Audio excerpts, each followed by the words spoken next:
AWANI tonight with me, Saraya Mia. Citizenship process begins for children born overseas to Malaysian mothers. And is Malaysia ready to move towards sustainability in all sectors? That's coming up.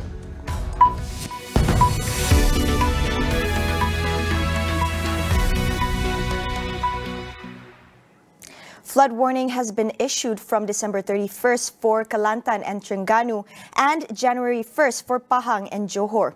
The National Flood Forecasting and Warning Center said the forecast was made following Met Malaysia's alert of continuous rain yesterday. Floods will hit several districts in Pahang, including Maran, Temerloh, Jerantut and the surrounding areas, as well as Kuantan and Rompin. While in Johor, floods will be in Mersing and the surrounding areas. In Kelantan, the areas likely to be hit by floods are Gua Musang, Kuala Krai, Jeli, Tanah Merah, Machang and the surrounding areas, Tanah Merah and Pasir Mas. Floods is also predicted in Terengganu, involving areas in Besut, Hulu Terengganu and Dungun. For the latest information and warnings on flood, visit the website publicinfobanjir.water.gov.my. Malaysian United Democratic Alliance (MUDA) has officially been registered as a political party. Its president, Syed Saddiq Syed Abdul Rahman, said the party was notified of its registration via an official letter on December 23rd. MUDA ini adalah parti yang berkhidmat. Dan apabila kita ni parti yang berkhidmat, keutamaan adalah untuk berkhidmat kepada rakyat dan masyarakat. Kita tidak ingin krisis banjir itu ditenggelamkan dengan berita politik, iaitu pendaftaran muda. Sebab itu kita mengambil pendirian dan ketetapan untuk fokus dahulu. Kita pun berada di seluruh Malaysia untuk misi banjir dan untuk meringankan beban rakyat. Dan hanya mungkin seminggu selepas itu untuk kita maklumkan berita baik ini. Syed Saddiq said the party had already received 60,000 applications, mostly from those aged 40 to 60. On December 14, the Kuala Lumpur High Court ordered the Home Ministry to register MUDA within 2 weeks. This after a continuous court battle between the party and the Home Minister as well as the Registrar of Societies that rejected the party's appeal to register MUDA as a political party.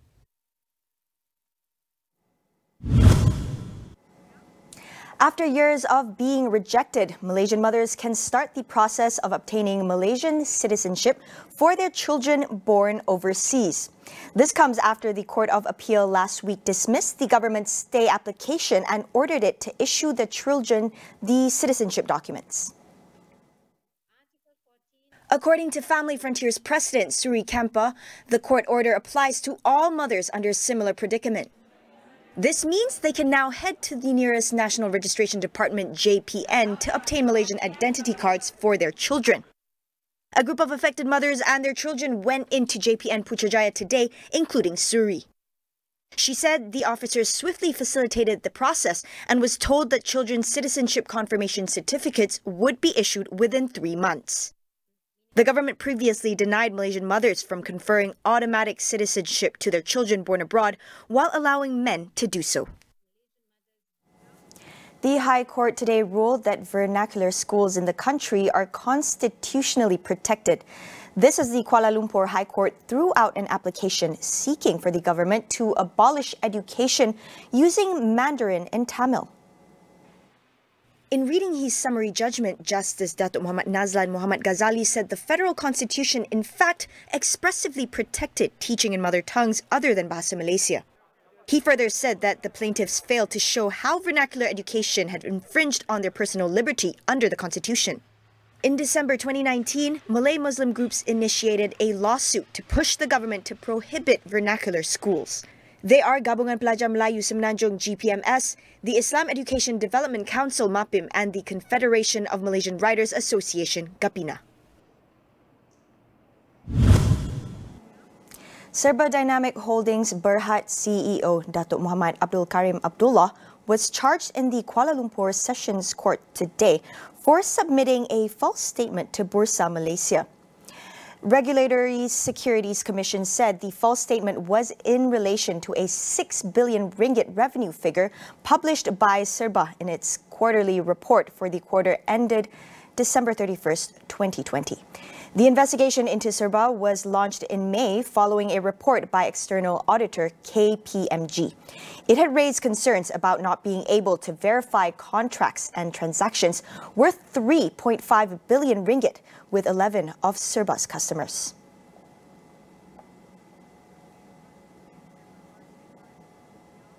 We'll go for a quick break. Stay tuned.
Welcome back.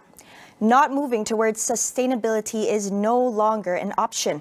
While the government has laid out green policy initiatives in Budget 2022 and the 12 Malaysia Plan, many challenges are still up ahead in moving the nation towards environmental, social and governance or ESG standards across all sectors. Here to discuss more is ISIS's Alizan Mahadi. Challenges, of course, remains in translating it for uptake and implementation across the industry. Firstly, in the context of Malaysia, in particular, SMEs make up more than 97% of firms and companies in Malaysia. And in this context, for example, SMEs are not mandated to report ESG because they are not listed under Bursa, where publicly listed companies are mandated to report. So the coverage of adoption of SDGs is still very low. A study by EY demonstrated also the quality of the reporting, of the disclosures are still also very low, and therefore there still needs to be improvements in terms of reporting ESG within the country. Global companies are adopting ESG and promoting sustainability with stricter requirements and standards imposed. Malaysian businesses, he says, have no choice but to rapidly embark on their sustainability transformation. Climate change is real. The physical risk and impact is real, and therefore all parts of the society, including businesses, have to respond to the impacts of climate change. But perhaps more immediately is the transition risk.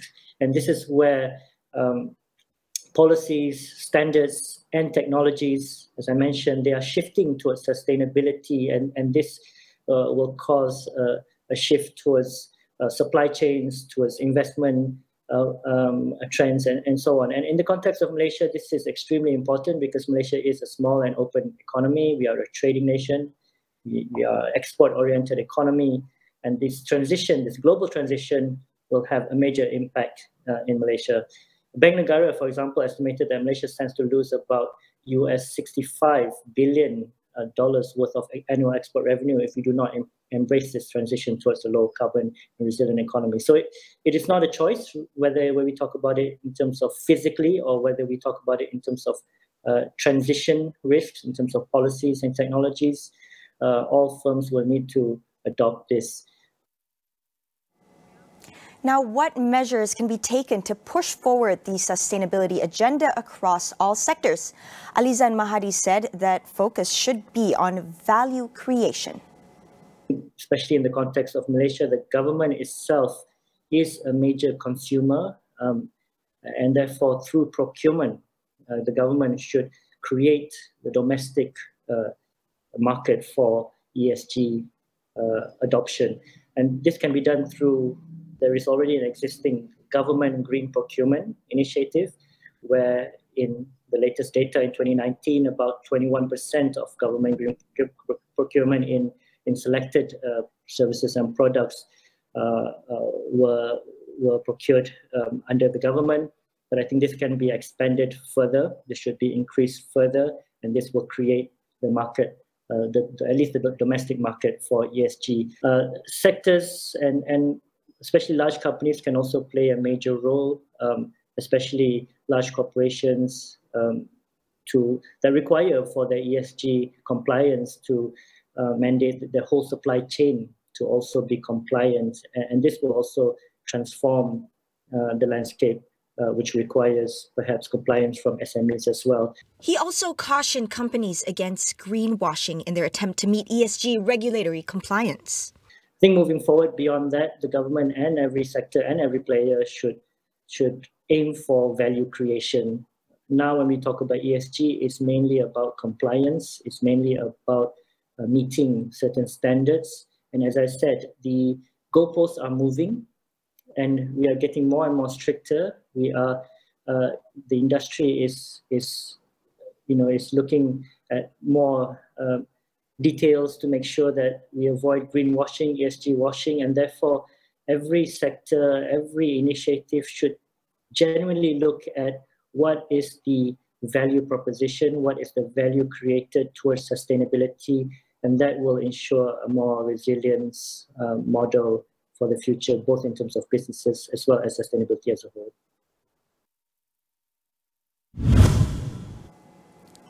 On the foreign front, the Omicron variant is raising fears of a third wave of the pandemic in India.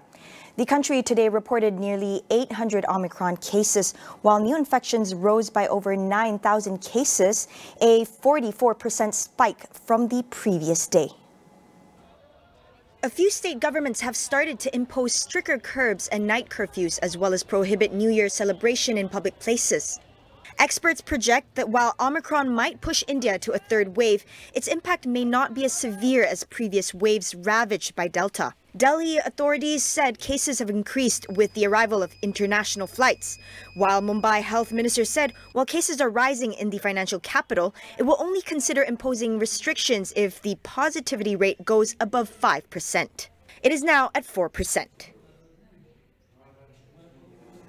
Health authorities in Thailand warned that residents should brace themselves for a potential jump in COVID-19 cases.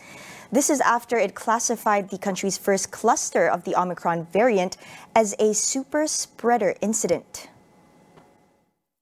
The Omicron cluster identified in the northeastern province of Kalasin on Christmas Eve has been linked to a couple who traveled from Belgium and visited restaurants, concerts, and markets.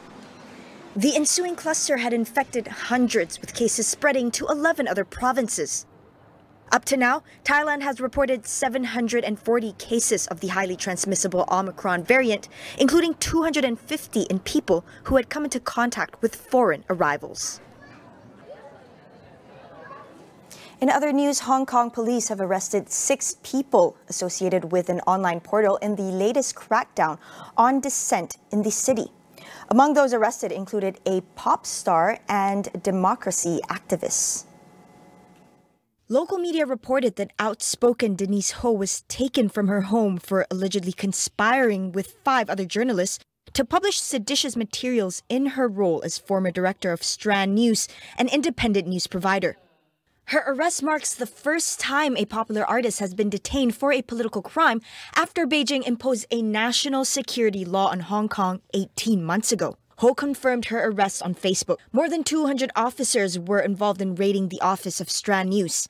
Earlier this year, the publication said it would suspend subscriptions and remove most opinion pieces and columns from its website due to the national security law.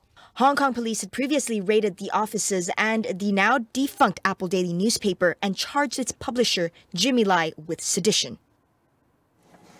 That's all on AWANI Tonight. Get the latest news updates on COVID-19 and COVID-19 vaccines from the Astro AWANI app and astroawani.com. I'm Saraya Mia. Thank you for watching, and we'll see you again.